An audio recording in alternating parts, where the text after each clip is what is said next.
Hello there to our young scientists and to our young explorers. How are you? I hope you're doing well and good. And we are here at quarter one, week seven. Okay, 1 week before the end of our first quarter. So, are you ready to learn more about Science 5? So, now let's explore, okay, and dig deeper with our few lessons, okay, for quarter one. And this time, we're going to discuss about the use of units in measurements.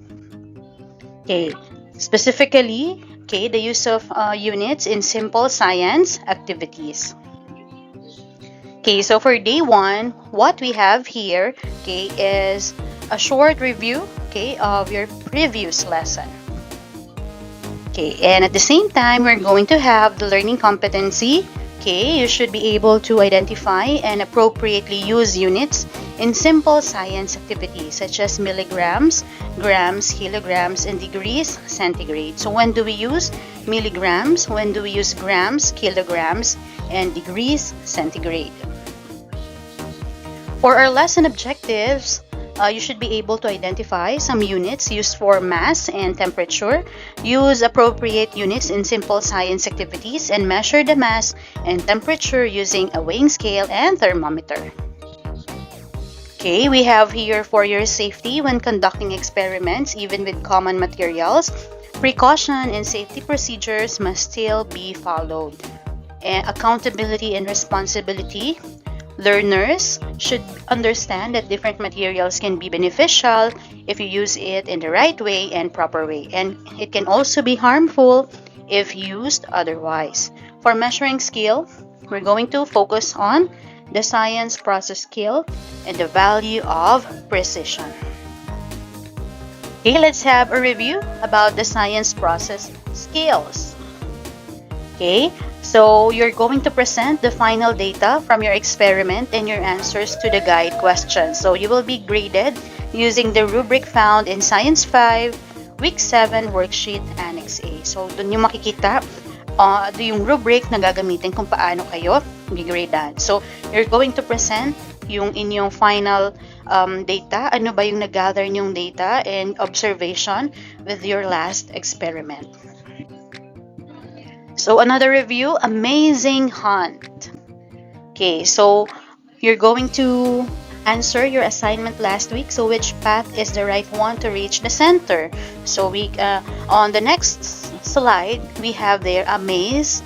Okay, and of course, alam natin kapag maze, you're going to find which way is the best way to go to the center or the finish line.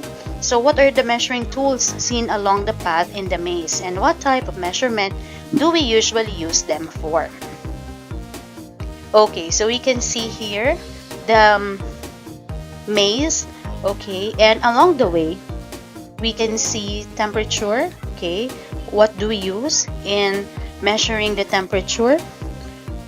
We have the thermometer, we also have the weighing scale or the balance for the weight, and we can also see rulers to measure the length, okay, of an object. Okay, so which one? So we have here, okay, for example, you have your teacher having two boxes of the same size. Okay, I need volunteers to lift and compare the two boxes. So which box is heavier, and how do we confirm that one box is heavier than the other? What are we measuring? So even if we don't use, okay, a specific object or scale to weigh the box, okay, just lifting two boxes, okay, we can determine which one is heavier than the other. But of course, to know the precise weight of the object, we can use certain objects, okay, certain things that could give us the correct weight or measurement or yung bigat nung two boxes. So mass is a measurement of how much matter is in an object. Every matter has a mass. So from the review, which instrument is used in measuring mass? Okay, so we can use a weighing scale or a balance. Okay, so weighing scale kapag medyo mga per kilos na yung ating kailangang timbangin. Okay, and then what is or are the units used in measuring mass? So how do we properly measure how much matter is in an object using a weighing scale? Okay, so we will be answering this question at the end of the lesson. So pinaka-common na nakikita natin usually kapag sumasama tayo sa ating mga nanay sa palengke ay yung timbangan, hindi ba? Kapag bumibili sila ng pork or ng fish or ng beef or seafood or anything. When we talk about the market and when we go to the market, yung price nila depends on how heavy, okay, the food is. Okay, so yung pork, yung beef, yung chicken, yung fish, yung price niya nakadepende per kilo. So of course, mas mabigat, mas malaman, mas mataas ang presyo. So they use the weighing scale.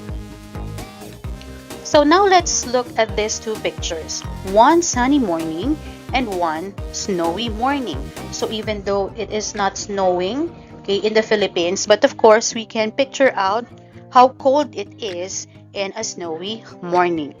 And of course, kapag gigising tayo sa umaga na tirik ang araw, we can almost feel the sun, okay, diba? Passing through the windows. Okay, especially, for example, sa aming classroom, pagpatak ng around 7:30 or 8 o'clock, nafe-feel talaga namin yung rays o yung init ng araw na nagpapass through sa window. And they would request to have curtains for the shade. Kaya sabi ko, huwag kayong mag-alala kasi yung init na yan is giving you vitamins, especially at the early hours of the morning. So healthy pa naman yung sunshine during those time of the day. So which one seems hotter? How do we confirm which one is hotter than the other? So what are we measuring? Okay, from the review, which instrument is used in measuring temperature? So let's answer one by one, okay, based on our observation and perhaps some of the experience o kaya naman based on dun sa mga napapanood natin. So which one seems hotter? So it is the sunny morning, of course. How do we confirm which one is hotter than the other?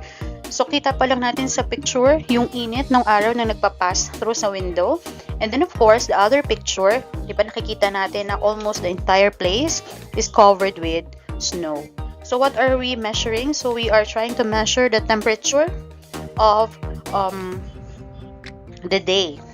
From the review, which instrument is used in measuring temperature? So we can see their thermometer, okay? Specifically yung thermometer na may mercury.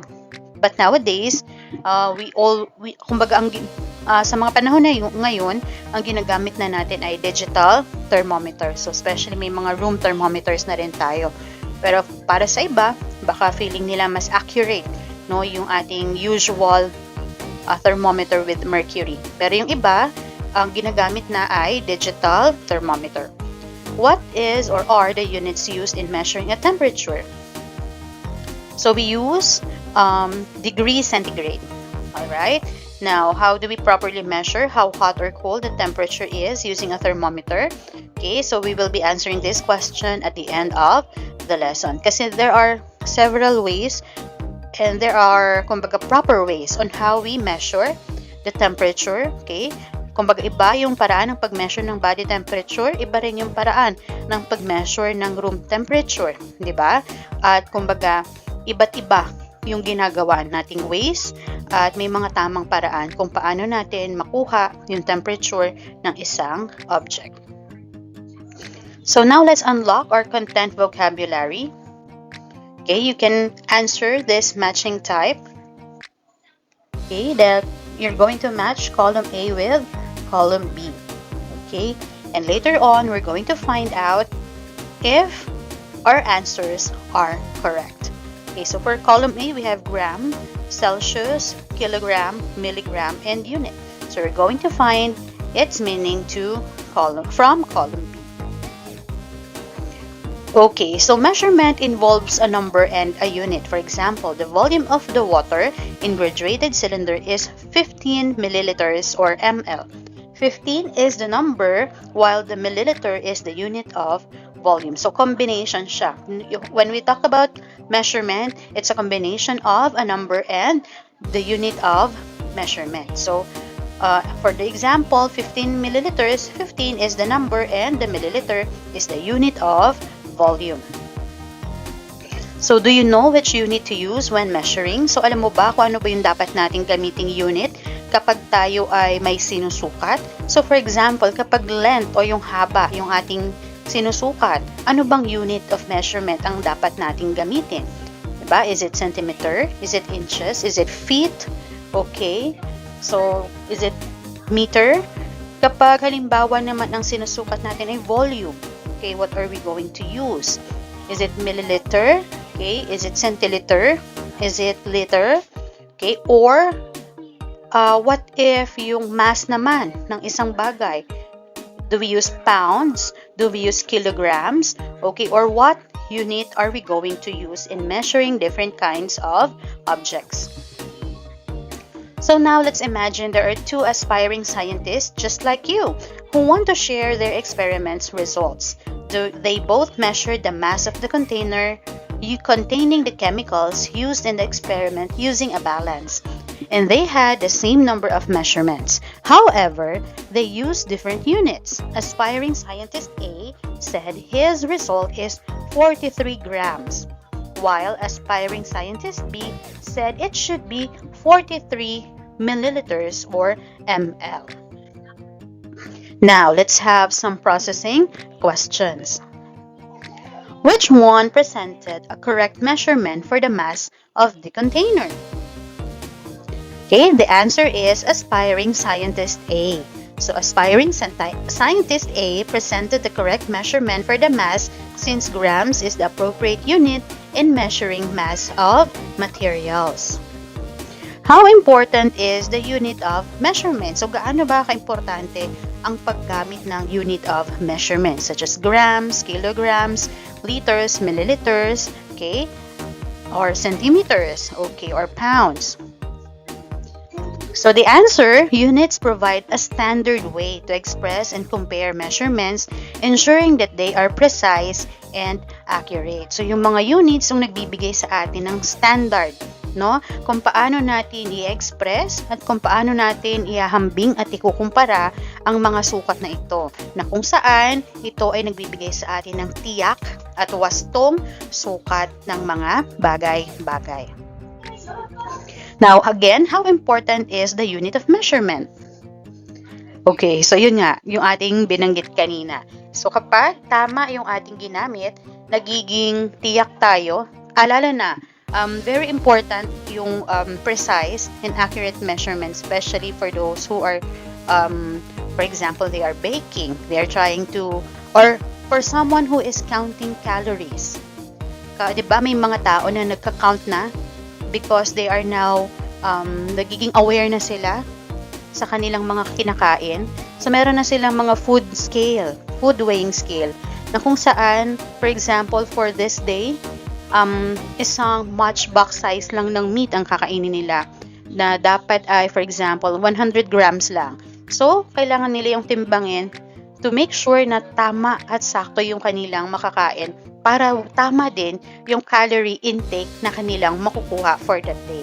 So, in that way, tama yung diet na sinusunod nila, and then, because of the proper way kung paano nila sinusukat yung kanilang food. So, that is how important the use of unit of measurement. So, now let's go to some key concepts. Gram, kilogram, and milligram are some of the units of measurement for mass. Gram is the base unit. Adding prefixes like kilo means 1,000. And milli, 1,000. The unit measures differently. Okay. The appropriate unit for measuring mass is typically chosen based on which unit conveniently expresses the value, making it easier to read and understand without using excessively large or small numbers. Kasi kapag tiningnan natin to, yung may mga decimal points, di ba? 0.000. So, di ba may conversion pa tayo? How do we convert milliliter to liters, centiliter to milliliter? Kapag tiningnan natin, di ba? Parang, mag-iilang move to the left tayo, move to the right ng ating decimal point. So, to express yung tamang conversion of units natin. Objects with smaller masses may opt to use milligrams, like medicinal capsules with 200 to 500 milligrams. So usually kapag yung mga gamot ng ating mga parents, okay, yung mga capsules or mga tablets, pag bumibili sa butika, di ba tinatanong, ma'am, ilang milligrams po ba? Is it 100? Okay, is it 500? Is it 10 milligrams? Is it 5 milligrams? Kasi masyadong maliliit. So ang ginagamit nila is milligrams or mg. Objects with masses beyond 1,000 grams are often expressed in kilograms. So, ibig sabihin, kapag kilograms na, 1,000 grams na yon. So, for example, one cement bag weighing 40 kilograms, instead of expressing it as 40,000 grams. Diba? Mas simple yung 40 kilograms than 40,000 grams. So, kumbaga, yung paggamit natin ng unit of measure na kino-convert na ay mas madali para sa atin gamitin in our daily lives or in our everyday life. So, activity time. So, you're going to identify which unit of measuring mass is used in the following items. Okay, for pencil. And number 2, for basket of fruits. Okay, so however, comparing two objects can only be valid when they have similar units. So for example, yung pencil, perhaps, of course, just by looking at the picture, we can say na mas magaan talaga ang lapis compared to basket of fruits. Okay, now, how do we convert the units into the appropriate one? Okay, so for example, 1 kilogram is equivalent to 1,000 grams. Example, 1,000 kilogram of rice is equals to 1,000 grams. Okay, so 1 times 1,000 is equals to 1,000 grams. Now, 1,500 grams is equivalent to 1.5 kilograms. Or 1,500 grams multiplied to 1,000 is 1.5 kilograms. Or divided by 1,000 is 1.5 kilograms. So another activity, identify which unit of measuring mass is used in the following items. Okay, so how many grams is one sack of rice, which is equivalent to approximately 50 kilograms? So that would be approximately 50,000 grams. Okay, so 1 milligram is equivalent to 1,000 or 1 over 1,000 grams. Okay, so for example, 4 milligram over 1,000 is equal to 0.004 gram, okay, or 5 grams. So now let's have the degree Celsius, a type of centigrade. Okay, centi is equals to 100 and then grade is gradients. So that's how centigrade was formed. Okay, so centigrade scale is a unit of measuring temperature along with degrees Fahrenheit and Kelvin. So, kung ano yung ginagamit natin ngayon, we use, specifically in the Philippines, we use the degree Celsius rather than degree Fahrenheit and Kelvin. Example, the boiling point of water is at 100 degree Celsius. So, that's the time when the water reaches its boiling point. Okay, so for day 2, we have worked example, measurement of matter. Okay, let us use the units you learned in our simple investigation. Okay, so with this are the materials that you need. Okay, if you have an electronic balance or weighing scale, the teacher will be providing one if there is. Again, you can have 5 objects of different sizes. You can have an eraser, pencil, paper clip, okay, a fastener, okay, and 2 more or 1 more. And then a thermometer. Okay, so the teacher will be providing the thermometer and then 3 glasses of water. So we have here the instructions. So you are in a group of 5 members. So collect 5 objects of different sizes. Can you guess which one has the most mass? Write your prediction by arranging the objects from the one with the greatest mass to the one with the smallest mass. Okay, so you're going to collect 5 objects. Okay, pwede kayong magdala, pwede kayong maghanap sa paligid ng room ninyo or sa paligid ng school, and then predict alin kaya sa mga nakuha nyong mga object ang pinaka mabigat at ang pinaka magaan. So you're going to arrange the objects from the greatest mass to the smallest mass. To confirm your prediction, make use of the balance or the weighing scale. Place the object one at a time. Just like reading time on a watch, a manually operated weighing scale is can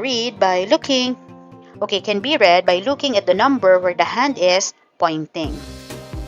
So for example, the small watermelon weighs 1 kilogram while the bigger one weighs 2 kilograms. But if you are using an electronic balance, you just read to record immediately the measurement displayed on the screen after placing the object on the pan. So just a note, do not forget to identify what unit is used by the scale or balance. Kasi makikita nyo naman doon kung ano yung kanyang ginagamit. So is it kilogram, okay, or what other unit of measurement? Okay, number 4, measure each object using the electronic balance or weighing scale. Record your measurements, including the number and unit, in the data table. Arrange the objects from the heaviest to the lightest based on the measured mass of the object. So rank 1 as the heaviest and 5 as the lightest. Number 6, compare your prediction and actual measurement. Identify which unit is best fit to use in measuring the masses of the chosen objects. So we have here your data table. Write down the object, the mass and the unit, the rank, and then convert to a more appropriate unit if applicable. So for the next part, we have the temperature test. The teacher will provide 3 sets of glasses with water. Can you guess which one has a higher temperature?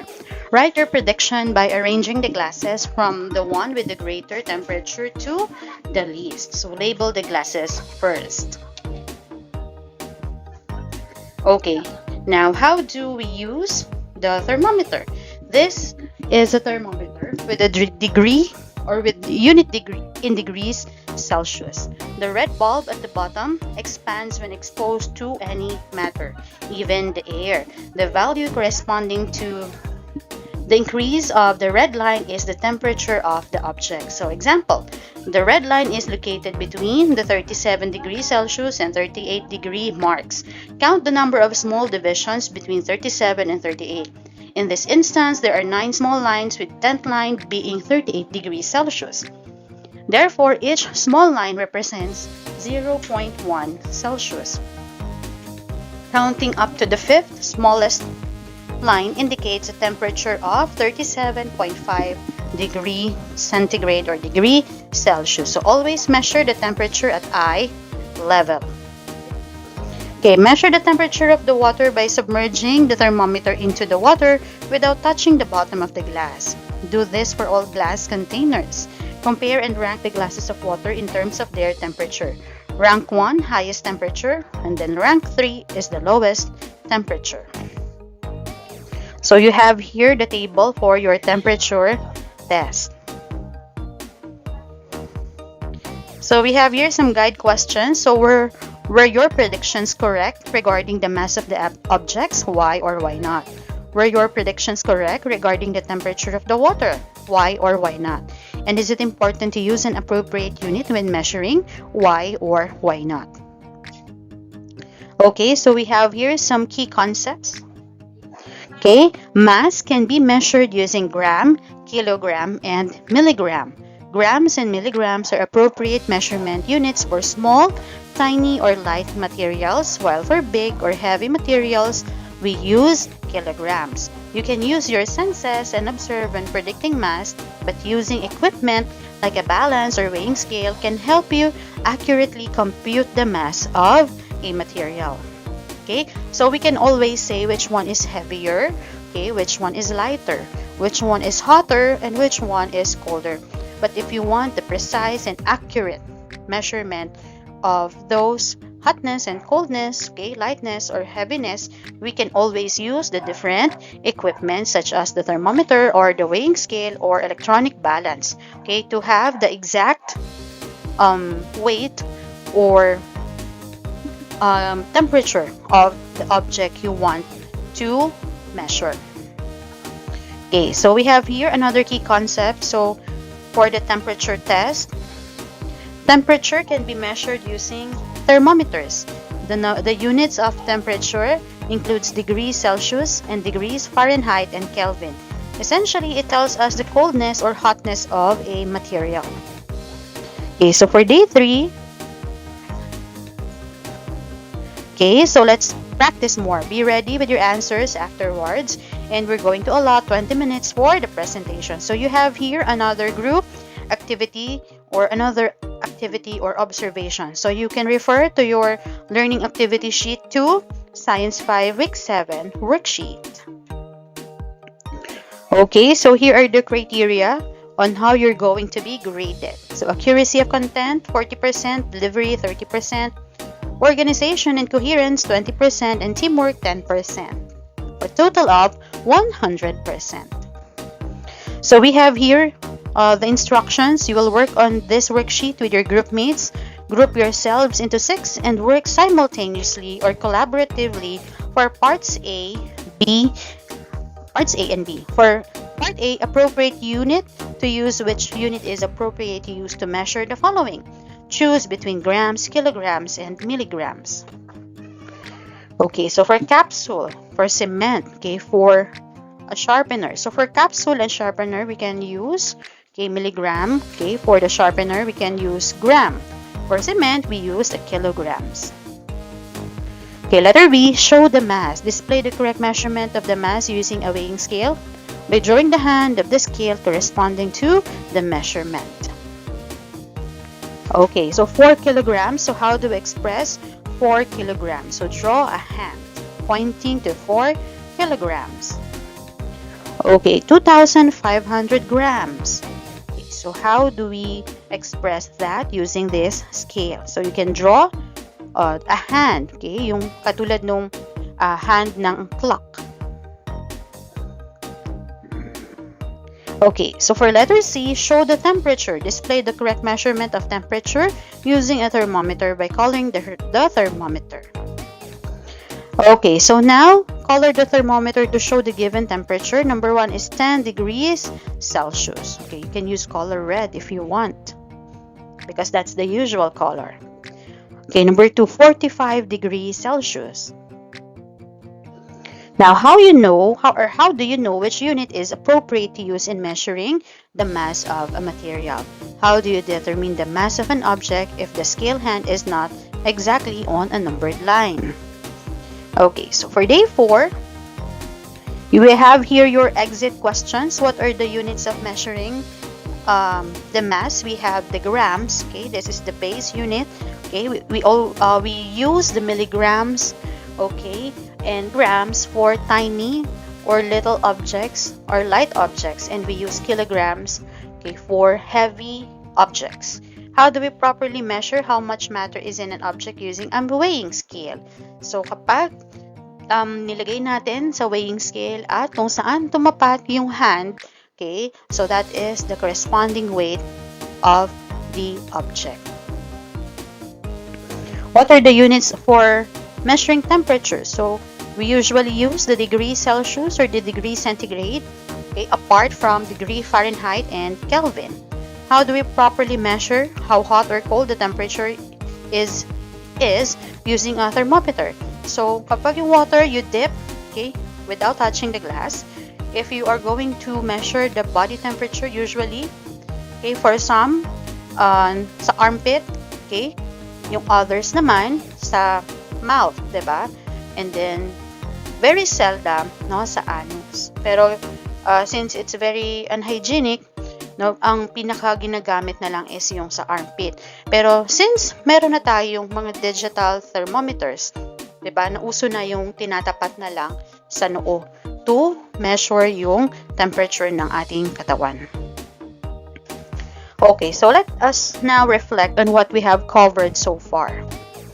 What could happen if we use the wrong units for measurement? So, magkakaroon ng disparity, magkakaroon ng inaccurateness, di ba? Hindi na magiging accurate at hindi na magiging precise, at magkakaroon ng kalituhan, di ba? And then, how does using the correct unit help scientists communicate their findings clearly? So, kapag accurate and precise yung kanilang unit of measurement, ganun din yung makukuha nilang result if they are trying to discover or to find a solution out of something. So, it's quiz time! Okay, so we have here, okay, some questions and you need to answer this. Okay, so I'm just going to flash, okay, the questions, and let's see if we can answer these questions at the end of the video.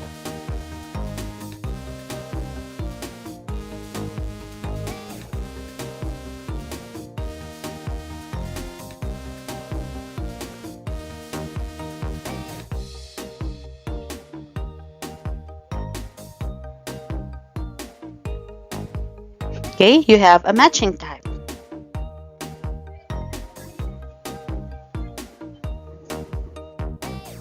Oh, okay, so we don't have the answer key for the quiz. But anyway, since we already discussed, okay, almost all the things, the key concepts regarding unit of measurement, how important is this, and the unit of measurement used in mass, when do we use milligrams and grams, when do we use kilograms, and in terms of finding the hotness or coldness of a material of an object. So, what is the unit of measurement? And ano ba yung ating ginagamit to measure those things? Okay, so ano yung ginagamit natin para makuha natin yung init or lamig or yung hotness or coldness ng isang material? Bakit ba ito mahalaga? Okay, and bakit mahalaga yung paggamit natin ng unit of measurement? So, with that, I would like to say thank you so much for being with me, and if you do have any questions, so don't hesitate to ask for help. Okay, you can comment, okay, at the comment section. I will try my best to answer. Okay, if not, kung hindi ko man siya masagot right away, so you can always ask your teachers for clarifications. Okay, so thank you so much. I'm Teacher Aiza, and see you again with our last lesson for quarter 1 in Science 5. Bye-bye!